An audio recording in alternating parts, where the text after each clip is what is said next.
Om Jnanatimirandhasya Jnananjana Shalaka Chakshurmilitam Yena Tasmai Shri Gurave Namaha. Psychology and psychoanalysis has been developed from the original work in this field by Freud and Jung, which they analyze why people do what they do, why they think what they think. Freud has analyzed that everything is based on desire, which is ultimately sex desire. It's a very complex science. In the Vedic literature also, such analysis is given. Maybe not so complex because the basic principles are given. And there's no real need to go very deeply because instead of analyzing and cross-analyzing and reanalyzing and from different points of view why people do what they do, rather it's given what they should do according to the rules of dharma. There's not that much need to analyze and cross-analyze people's motives and intentions, and simply that we should understand that for every action we get a reaction, therefore we should follow the path of dharma, and ultimately we should come to parodharma, the highest religious process, which is to surrender to Krishna. Now here we see in this verse that Yudhishthira Maharaj is, so to speak, giving a psychological analysis of Krishna, who is not understandable. Even to understand the tiny jiva is not very easy to understand. Sometimes we may know a person for many years and then we find out, well, we don't really understand them at all. They act in a way which we didn't think. Sometimes you hear that someone, he pulls out a machine gun and shoots 20 people dead. It happens from time to time, every month or so in America.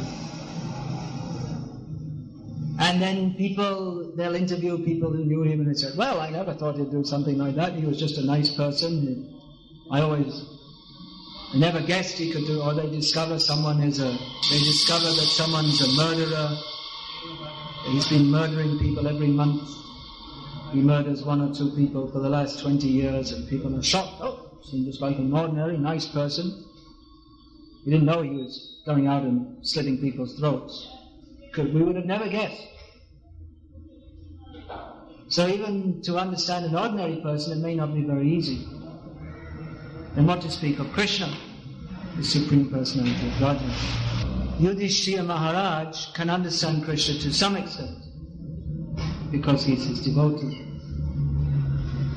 And actually, although Krishna, he may appear in some ways to be a very complex personality, at the same time, basically he's a very simple person. Krishna is very complex. I mean, we've heard about split personalities, but Krishna, he expands himself as Ram, Nrsimha, Varaha, Vamana. He really is a split personality. He's the same person, but with many different personalities. However, every one of his personalities is very pleasing. And not actually split. This idea of a split personality or schizophrenia, the idea is that they think and act, even though they're the same person, they think and act in very different ways at different times. However, Krishna, even though he manifests many different personalities, and even within the same personality, we find in the Nectar of Devotion it's analyzed that there are different traits of Krishna's personality. Dhiradatta, Dhiralalita, different Dhirashanta. There's one other. What's the other? Dhiradatta. So there are different traits of Krishna's personality, and they appear to be contradictory. But everything is possible in Krishna. But basically, Krishna, even though he takes many forms, just I think was it 2 days ago, they were celebrating what they call Hanuman Jayanti, which is not actually Jayanti, but the appearance of Hanuman. Yesterday, was it? So, that Hanuman, he says, Srinathe Janakinathe Abheda Paramatmami Tasmat Mama Sarvasvam Rama Kamalalochana. That even though I know Srinath, Lord Vishnu, and Janakinath, Lord Ram, are one Abheda Paramatmani. They are one and the same undivided personality of Godhead. Still, my all in all is Lord Ram. Not Srinath, Janakinath. I like Janakinath. Similarly, we see the gopis, when they were searching for Krishna, Krishna left them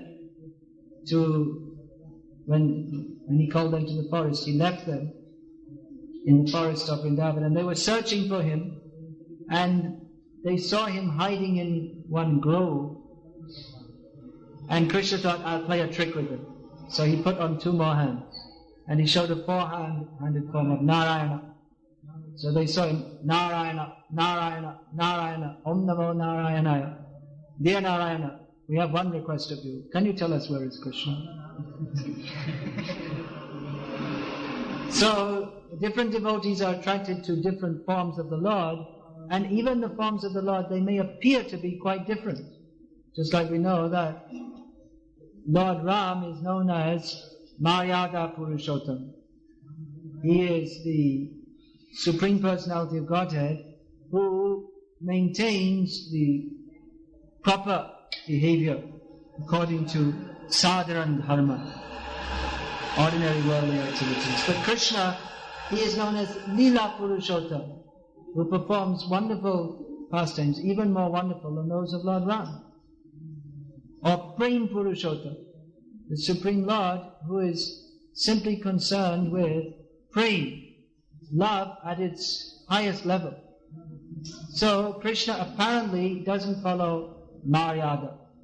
For instance, he dances with others' wives. But that is Prem Maryada. That is on a different level altogether. So although Krishna may appear to be in his different manifestations, and even in the same manifestation, because Krishna is the son of Devaki and Vasudeva, but his relationship with them as son is different to that of the son. He's also the son of Nanda and Yashoda, but his relationship with Devaki and Vasudeva is touched by the feeling of awe and reverence, so it's not as free as that of Nanda and Yashoda. So Krishna appears to be a very complex personality. Although he loves the inhabitants of Vrindavan more than his own life, still he leaves them. He promises to come back, but he keeps them waiting till they're almost dead. So Krishna appears to be very complex, but basically, as Yudhishthira Maharaj is pointing out here, the complexity is actually not very complex, it's very simple. In all his different manifestations, the Supreme Lord simply acts out of love for all living beings, and particularly for his devotees. Samoham sarva bhuteshu name dvesho srinapriyaha ye bhajanti tumam bhakta maite teshu chapyaham.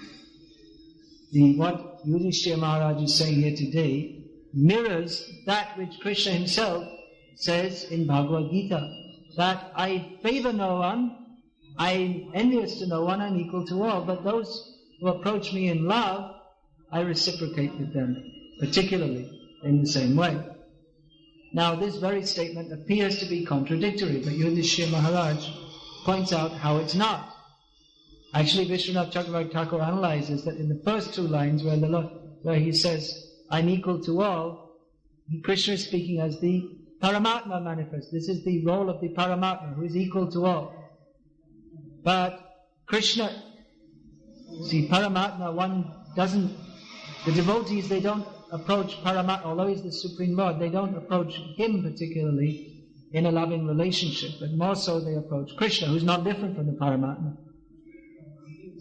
So these things may be a little difficult to understand. But Krishna, in his original form, is more concerned with exchanging love with his devotees. And Paramatma, in his Paramatma form, he's managing the universe.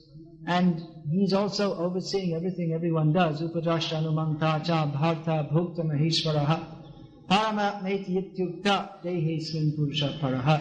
He's the same Supreme Lord, he's within everyone's heart, but he's seeing what they do. And he's allowing them to do what they do. He's the Supreme Controller.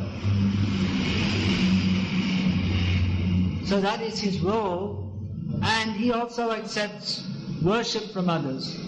But when the question of love is there, then Krishna, particularly Prem Purushottam, he is the form who is to be loved. So the last two, the second two lines of this verse in Bhagavad-gita, but whoever approaches me in love, I reciprocate with them. This is particularly spoken by Krishna. So Krishna is equal to all. But he particularly reciprocates with his devotees. Is this contradictory? Apparently so, but not, because everyone is welcome to be Krishna's devotee. He doesn't bar anyone from being his devotee. There's no bar on that. The only bar or the only obstacle is our own sinful activities, our own sinful disposition. Krishna is not stopping us from loving him, but we ourselves are declining to love Krishna. That is the problem. Krishna has no such feeling that I like only the Brahmins, or I like only the Hindus, or I like the Tamils. Krishna has no such feeling. Krishna is equal to everybody.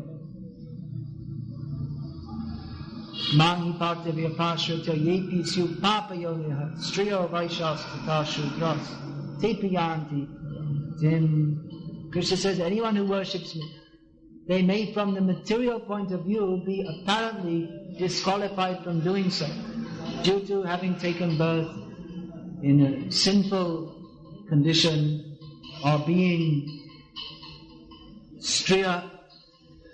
Women, there are certain restrictions. They cannot perform worship in the same way as men. They're not allowed to. Traditionally, they're not allowed to worship in public temples. They can worship at home, but they have certain periods when they're not allowed to even come in public, let alone worship the Lord.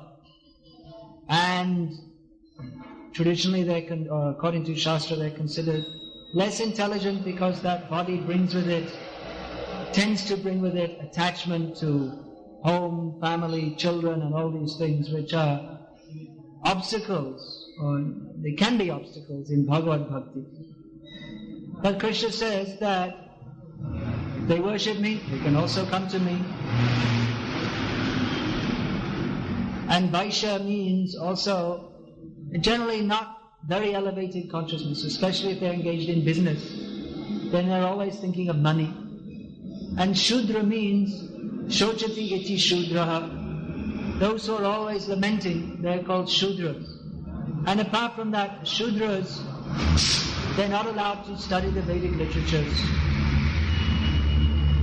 So there are many restrictions on them. They're generally not considered to be of higher consciousness, and it's considered a lower birth. However, Krishna says, if they worship me with devotion, I accept their devotion and they can come to me. It's not that you have to take birth. Krishna doesn't say that those who are Shudras, they have to take birth again as a Brahmana and then they can come to me. There's no such thing. But if they worship me, they can directly come to me. What to speak of Shudras, even you see in the history of India, there are so many people born in Muslim families who are great devotees.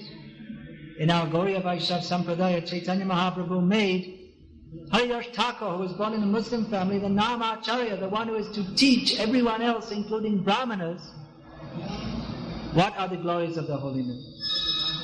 And there are others. In Orissa, it's very famous, the name of Salabeg, who was the son of an abducted Hindu princess abducted by a Muslim. So he was born a Muslim. He was a great devotee of Jagannath. His name is very famous, even now. Even in our Sampradaya, Rupa and Sanatan Goswamis, they were so much associated with Muslims that their names have become Dabir Khas and Sakar Malik.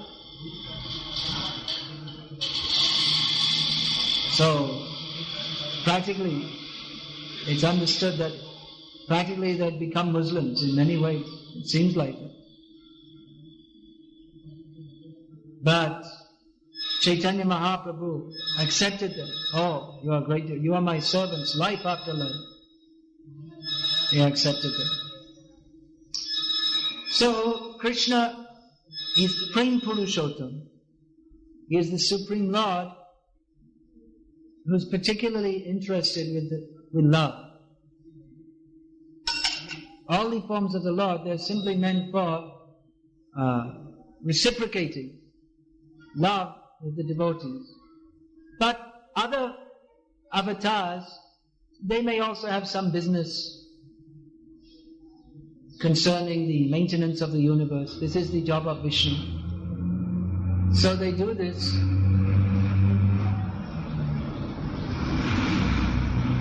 They do this and simultaneously they reciprocate loving affairs with their devotees. Just like Vamanadev, he had some business in this world to protect the universe or save the demigods whose position had been taken over by the demons headed by Bali Maharaj. So in the course of restoring the heavenly planets to the demigods, he also had some loving exchanges with his devotees headed by Bali Maharaj, particularly with Bali Maharaj. Now Krishna also, he was called at that time, Bhumi Devi was lamenting, and Brahma came to the shore of the milk ocean and asked that you please come to this world for the sake of, again the demons are causing a problem. We're very proud of being great demigods, but when things really get tough, then we have to call for Lord Vishnu. So we're calling for you. Sorry we forgot you all these days, but anyway, we're your devotees and why don't you come and save us again? So he came as Krishna. But actually Krishna, he is the original personality of Godhead from Golok Vrindavan. And he has no particular interest in maintaining the unity. Interest means his interest is there, but in this form, in the original form of Krishna, he doesn't do such things. That is Vishnu. Vishnu is the maintainer of the universe.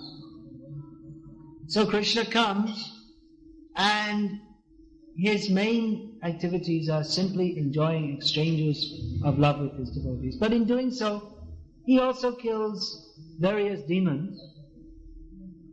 In this way he shows to his devotees that yes, I am your protector. You're taking shelter of me, I'm protecting you.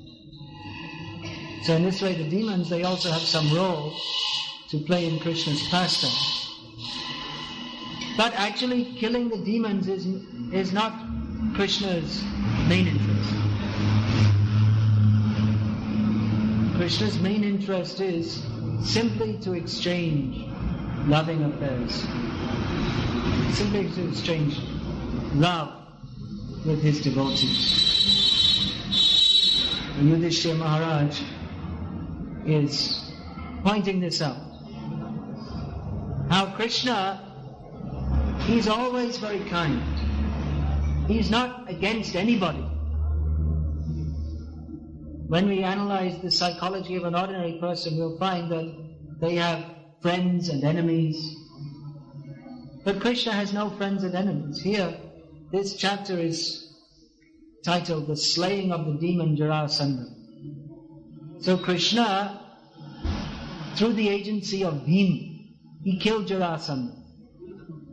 But actually he has no envy towards Jarasandha. He's simply acting in a manner which is most beneficial for him.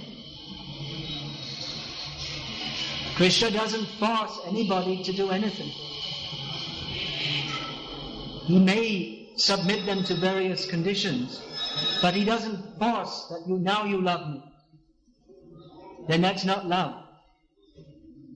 But if someone is so much against the principle of loving Krishna, then Krishna may give him mercy in such a way that he may also come to that position. Extreme measures. Just like we hear that Kamsa and others, Kamsa was killed directly by Krishna. Even though he was extremely sinful, he had killed so many brahmanas and cows and others, young children, extremely sinful person. But Krishna gave him the position of Sarupya Mukti, to get the position of having the same form as the Lord. That means he went to the Vaikuntha planets. Now it would seem that Kamsa had no interest to be a devotee of Krishna. He was an extremely sinful person. If Krishna had tried speaking Bhagavad-gita to Kamsa, he wouldn't have even started listening. He would have called the gods, kill him. He wasn't a good candidate to listen to Bhagavad-gita. Why did Krishna speak Bhagavad-gita to Arjuna? Bhaktosi me sakha chaiti rahasyam hiyataruttamam. I'm speaking this to you, Krishna, Arjuna, because you are my devotee. You're my friend. But Kamsa wasn't a devotee, he was a non-devotee. And he had taken the position of enemy to Krishna. Although actually no one can be an enemy to Krishna, for two reasons. One, because Krishna loves everybody. Another reason, you can't actually be an enemy of someone who is on a completely different level to you. If, just like we say, a political enemy, well, you see, if someone is running for the panchayat chief in one village, so he can't say that I'm a political enemy of A.B. Vajpayee. He may be in a different party, but he can't be a political enemy because he's in a completely different level. He may be the political enemy of Vajpayee's representative if BJP are running in the same panchayat. You get the point? But he can't say, I'm a political enemy. He's not fit to be an enemy. He's too small time to be an enemy of the Prime Minister. So in the same way, no one can actually be the enemy of Krishna. Kamsa, he thought, Krishna is my enemy. But actually he's not fit to be the enemy because he's too small. Krishna takes a position as if he is on the level by which he can be made an enemy of. And he goes to Vrindavan, he tells Vasudeva, now you take me away from you, as if he's afraid of Kamsa. He runs away from the battlefield as if he's afraid of Jarasandha. But actually these people, you see Jarasandha, when Krishna, Arjuna and Bhima came, they came as Brahmanas because they knew that Jarasandha, he likes to give charity to Brahmanas. He's a pious person in that respect. So they came dressed as Brahmanas and looking for charity. But Jarasandha said, these don't look like Brahmanas to me. They look like very big, strong Kshatriyas. And they've got very deep, commanding voices, just like Kshatriyas, not humble voices like Brahmanas. What's more, they've got marks on their shoulders from holding the quivers of arrows, just like Kshatriyas. What's more, I think I've seen them somewhere before. I can't quite place it now. But anyway, they've come as Brahmanas, and it's my vow to give charity to Brahmanas. And even if they are Kshatriyas, they've come to me begging, so they've degraded themselves. So anyway, I'll give them what they want. What do you want? So Krishna said, well, let's be honest now. Actually, we're not Brahmanas. This is Bhima, this is Arjuna, and I am your old enemy, Krishna. So Krishna accepted, I am your enemy. Even though no one can be the enemy of Krishna. But he came down to the position of begging. If he wants Jarasandha, he doesn't even have to go all the way to Rajgriha, which is now Rajgir in Bihar. Still Bihar, I think. It must be still Bihar. Or maybe it's Jharkhand now, I'm not sure. So anyway, Magad. That's the capital of Magad. So they're making some yukti, some plans how to overcome Jarasandha. Just by thinking Krishna can kill him. But he takes a position as if in fear. I am your enemy. Then Jarasandha laughs. You want to fight? So, who will fight with me? Arjuna's just a young boy. He's not fit to fight with me. And Krishna, how can I fight with you? You see, you're already a coward. You ran away from me in the battlefield.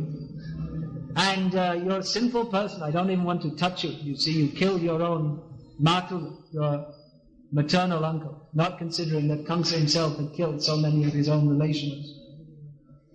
So if I don't want to touch you, Krishna, I'll become contaminated. So he said, I'll fight with thee. So Krishna becomes as if an enemy. He takes an apparently inferior position. Although actually no one can be the enemy to Krishna. It's all his fun. It's another kind of fun for Krishna. When all the demons become very big, and then the demigods, where I'm Indra, I'm Chandra, I'm Surya. Okay, let's go and fight with the demons. No problem. I'm Indra. I got the thunderbolt. And then, for instance, they go to fight with Vitrasura. No problem, no problem. Then Vitrasura simply swallows the thunderbolt. And then, oh, wait a minute, there is a problem. Okay, let's go and see Lord Vishnu. So, from time to time, Lord Vishnu comes and he plays his play. But actually, no one can be an enemy to Krishna. Then it may be said, no one can be a friend to Krishna. Well, that's also true, in one sense. That Arjuna, he thought that, Hey Krishna, Hey Yadava, Hey Saketi. Oh Krishna, oh Yadava, I used to call you Yadava. See, I'm a Pandava, you're a Yadava, we are higher caste than you. Yadava. You're just Yadu dynasty, we're the Pandu dynasty. We are the kings of the earth.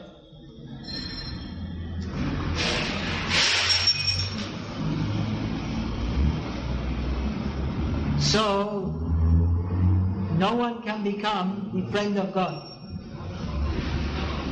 He's too great. But actually, Krishna wants everyone to be his friend, because he also has that quality. He's extremely great. So much so it's not possible to imagine. But he's also a living being. He also has the propensity to love. And therefore, Krishna himself, he's not very much interested in being great. Although he's great, he's not so much interested. But he's more interested in the loving exchanges with his devotees. For this reason, Krishna comes as Chaitanya Mahaprabhu to experience what is this love of Krishna. Why are all these devotees crazy after me? Must be something good about me, even though I mistreat them in so many ways, but still they love me so much. There must be something wonderful about love of Krishna. But I'm Krishna, so I can't experience it. So alright, I'll become non-Krishna. Krishna can't become non-Krishna, but he becomes Radha Bhava Dyuti Subalitam Nomi Krishna Swarupa. He is Krishna, but he accepts the bodily luster and feelings of Srimati Radharani just to taste what is the nectar of Krishna. He takes a different position. So this is particularly exemplified in the Rath Yatra festival, where Krishna is present as Jagannath, and he's also present as Chaitanya Mahaprabhu. As Jagannath, he is the Supreme Lord Krishna. And as Chaitanya Mahaprabhu, he is the same Supreme Lord Krishna, tasting the nectar of what it is to love Krishna. So it's a very deep and mysterious pastime. Practically, the Rath Yatra festival is the culmination of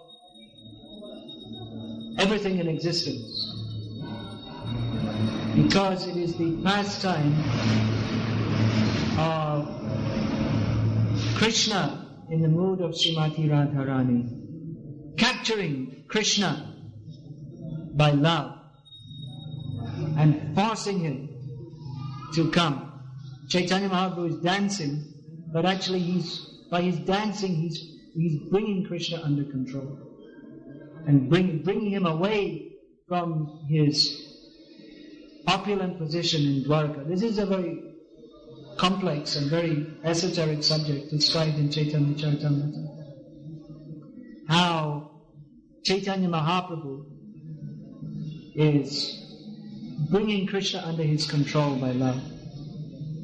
So Krishna is the supreme great, supremely powerful, but he is brought under control by the love of his devotees.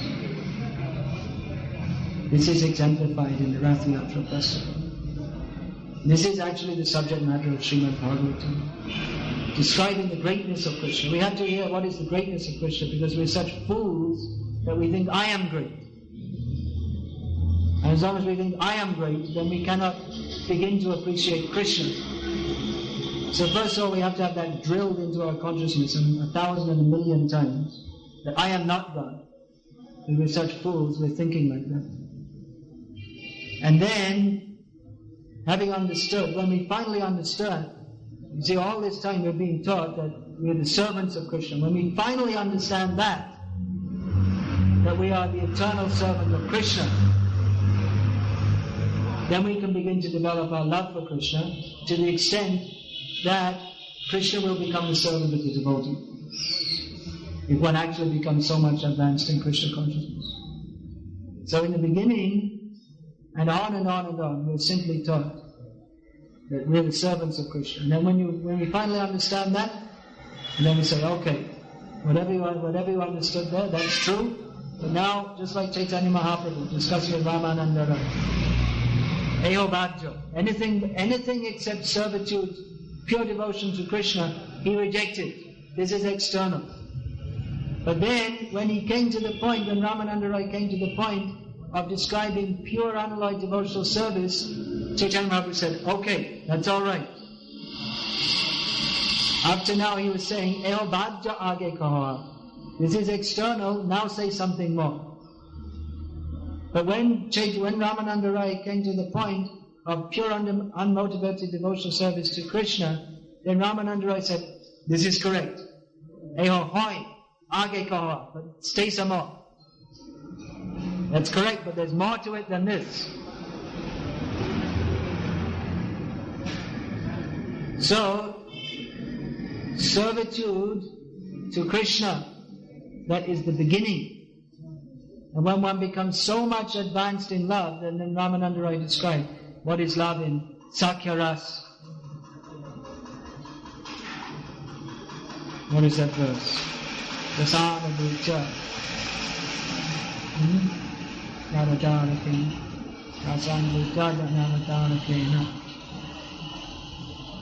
I'm just forgetting the verse now. Who is conceived of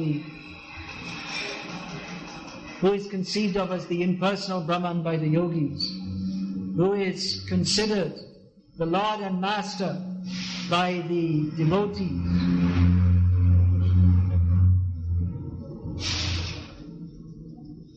that the cowherd boys were playing with Krishna. So they'd gone beyond the platform of awe and reverence. They were playing with Krishna, sometimes jumping on his back, sometimes stealing his lunchbox, Chaitanya Mahaprabhu liked that. Eho hoi, aage kaha. This is very good. But say some more. Then he told about Nanda and Yashoda, the parental love of Krishna, by which Nemam varincho nabhavo nashriyarapyanga sanshaya prasadam nebhire gopi yattat prapya vimuktidat. Quoting from Shukadeva Goswami, how Yashoda, she got so much mercy from Krishna, even more than Brahma or Shiva, or even more than Lakshmi, who's always on the chest of Lord Vishnu, that she was able to tie up Krishna. So Chaitanya Mahaprabhu said, Eho satya ageka. This is true, say some more. And Ramananda Roy said, well, I never found anyone else who ever asked such questions before. And then he went on to describe so many things. What is the position of Radharani? That even Krishna was surrounded by so many gopis, who even one of them would make your so-called Miss World look like an old duck. And Krishna was surrounded by millions of gopis, and he gave them all up for the sake of Srimati Radharani. So this is what is being taught in Srimad Bhagavatam, Yudhishthira Maharaj's teaching. That Krishna, he's equal to all, but he's looking for where is the love. I'm not simply come here to bless you. All right, bless you this, bless you that. Take a blessing, kill a demon. Krishna is doing all these things.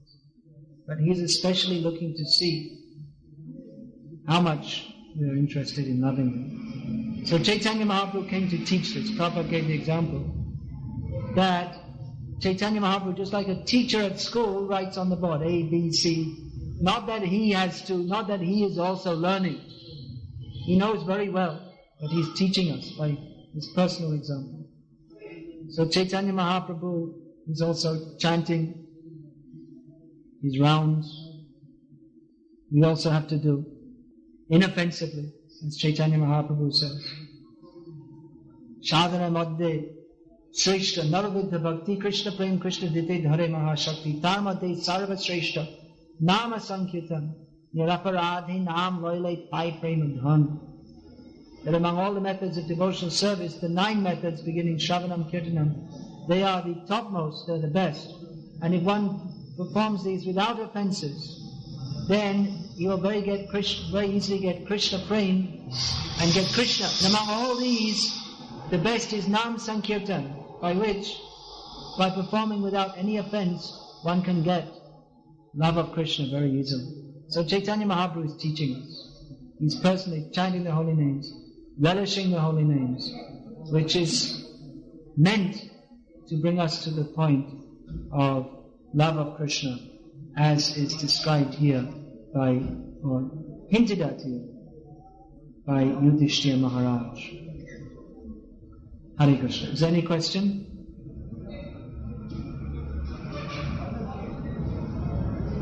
Hare Krishna Maharaj.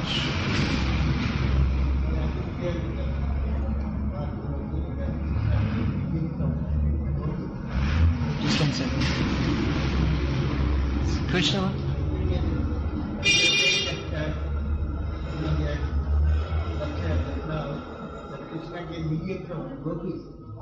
Millions of gopis. Gave up means he left their, Krishna gave up millions of gopis. He left their association to search out, or he went with Srimati Radharani. So this just shows her position, that the gopis are the topmost devotees, but Krishna left them all for the sake of Radharani. For the sake of Srimati Radharani. So this is just to show what is the greatness of Radharani. Some indication. Shaka Chandra Nyaya. Just like you see the moon through the branches of a tree. It's some indication.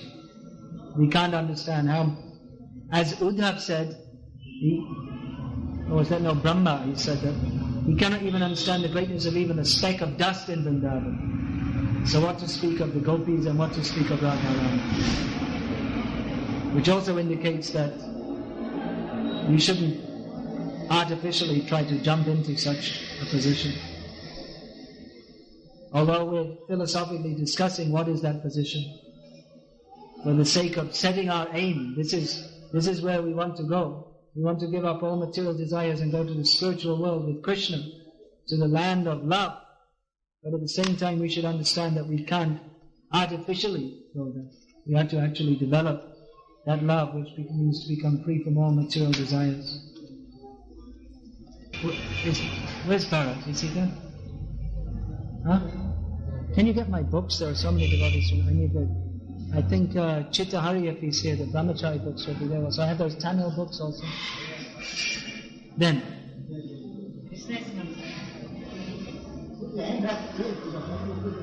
Well, we have another question here. Krishna is considered to be our Supreme Father. Here in the material world, the Father doesn't allow his son to perform any his best for activity. Krishna is present. How is that?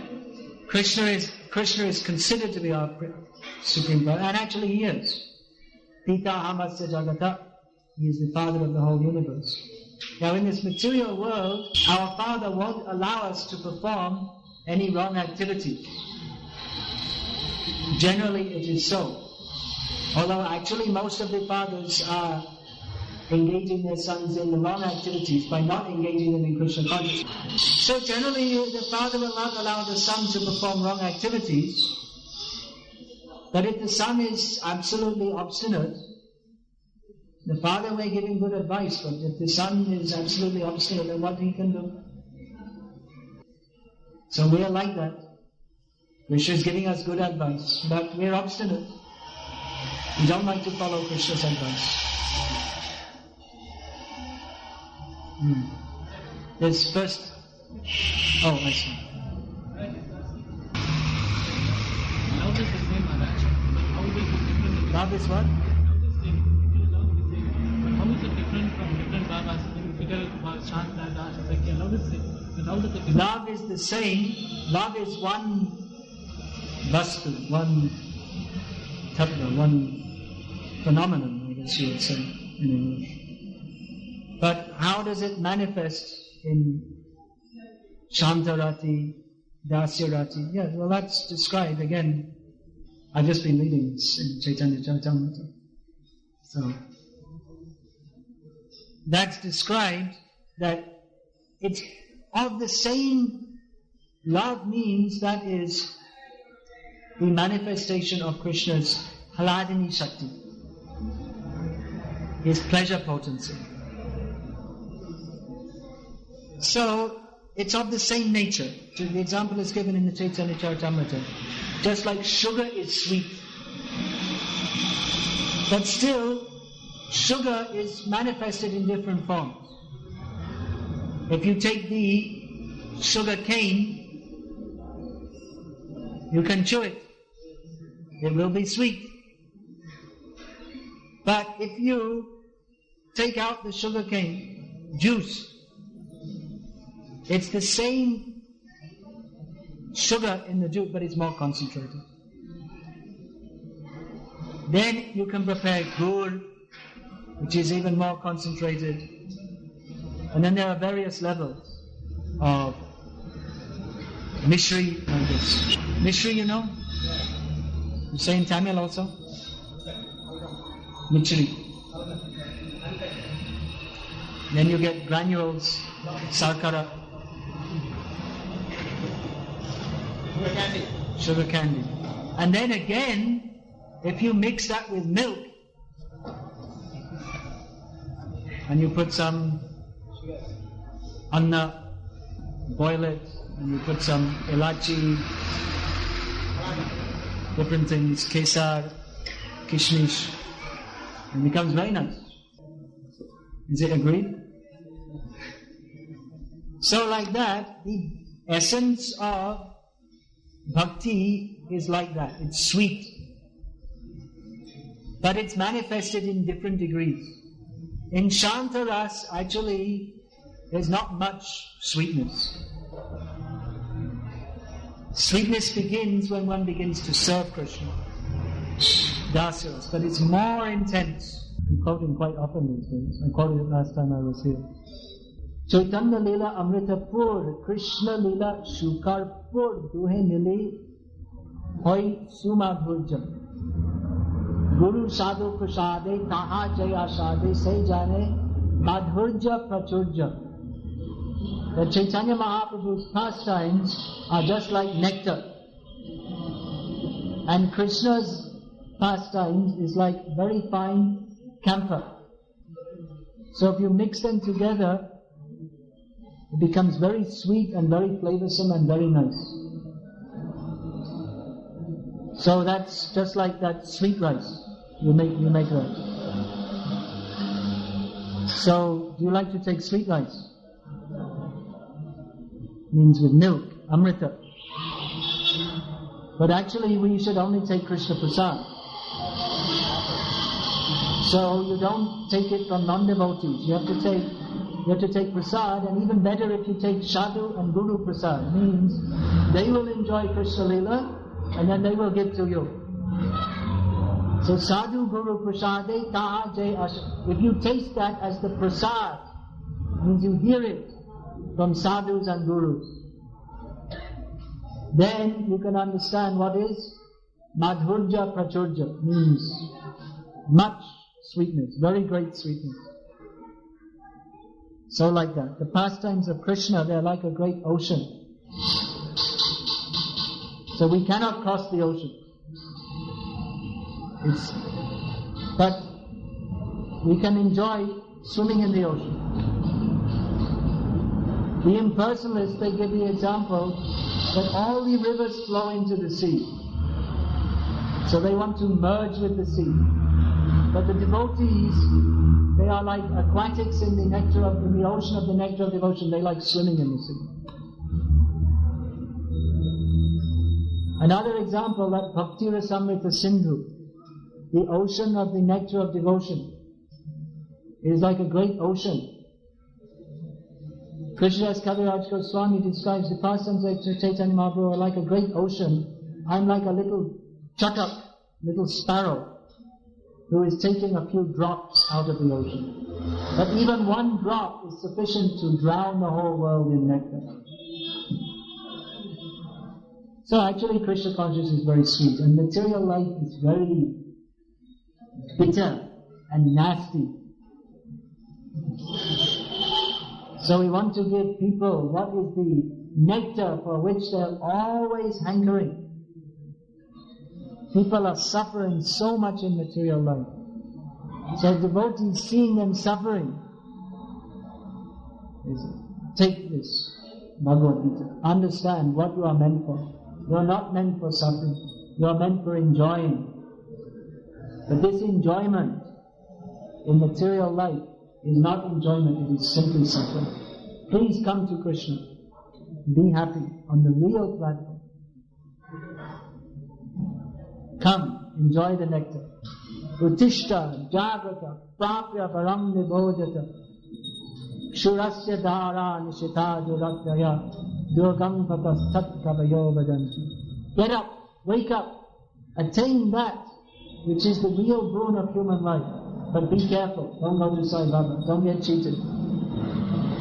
Spiritual life is like a razor's edge. We have to practice it very carefully. Otherwise we'll be cheated. So Hare Krishna. We'll finish there. Srimad Bhagavatam ki jai. Srila Prabhupada ki jai. Hare Krishna.